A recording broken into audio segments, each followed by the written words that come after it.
friends, today we are making chhole recipe. Now you may think what is new in chhole, but I am making this in Jain style on request of many of my Vaishnav and Jain friends. So this is without any onion and garlic. What I have done is I had taken 250 grams of kabuli chana, the white chana, soaked them for about 8 to 10 hours, and then I pressure cooked for 5 whistles. See, they are completely soft now. While pressure cooking, I have added salt, turmeric and 1 or 2 bay leaves and a very small pinch of garam masala. So remember this twist, it will help a lot in flavoring the chhole well. While boiling, if you add a pinch of garam masala, the garam masala flavor will get infused into the chhole well. So now let's start with the tadka. Now before we start, I will strain the extra water into a bowl. We are not throwing this, but we will use this later on for the curry, and keep this aside. And now I heat a pan here. Once the pan is hot slightly, I am adding about 2 tablespoons of oil. You can take less or more as you desire. Now first I am adding a little bit of hing or asafoetida. Since we are not using garlic, the hing will be making the chhole easily digestible. The oil has heated now, so I am adding some garam masalas. Very little, don't add too much. 2 tiny cardamoms, 1 very small piece of cinnamon and 2 cloves. So let's add these. Also add 1 teaspoon of cumin seeds. Next I am adding in 1 inch of ginger grated and 2 chillies finely chopped. You can adjust these quantities as per your taste.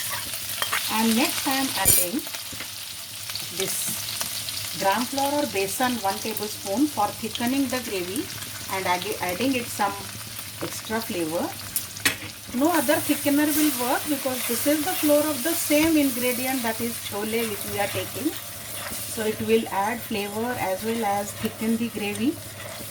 This is the best secret ingredient that you can use.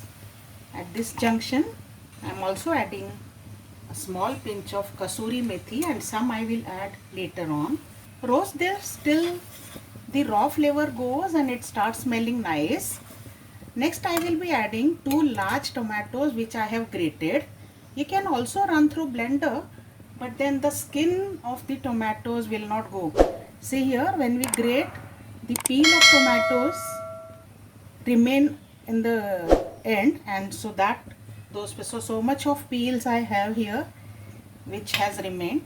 So now I am adding this grated tomatoes, and this will impart a very creamy texture because the skin is already taken out from the tomatoes. Now we will cover and cook for some time. Just add a pinch of salt so that the tomatoes cook faster.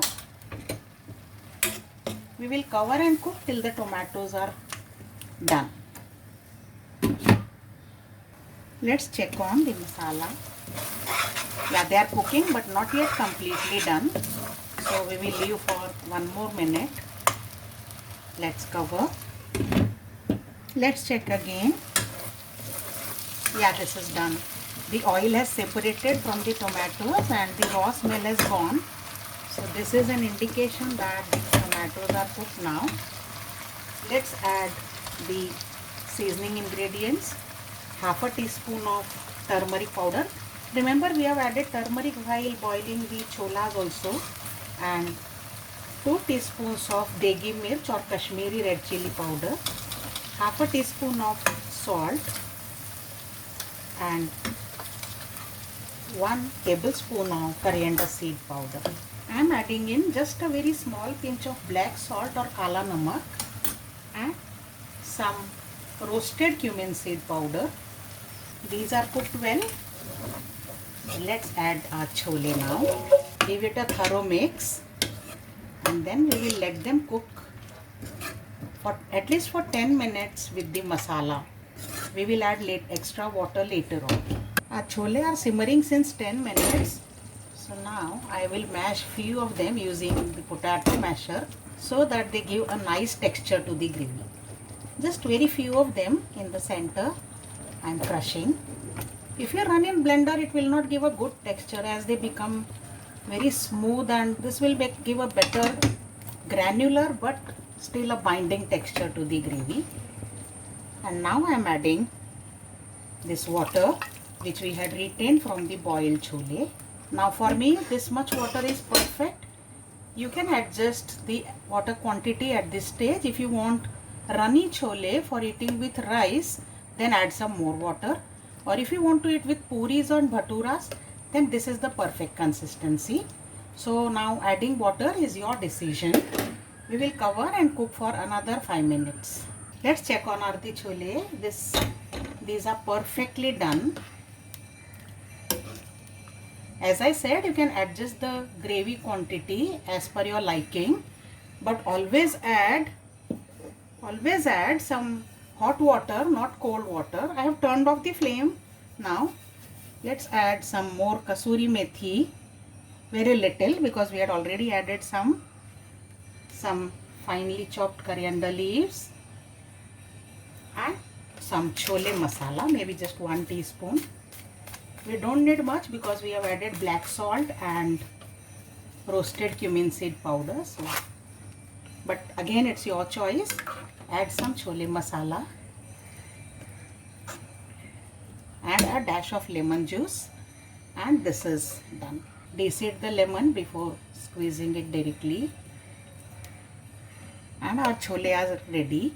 So let's plate them. So our yummy chole without onion garlic are ready. Garnish with some more fresh coriander leaves. Try this recipe. Even if you eat onion garlic, you will never make that style. You will always love this one. It's so tasty.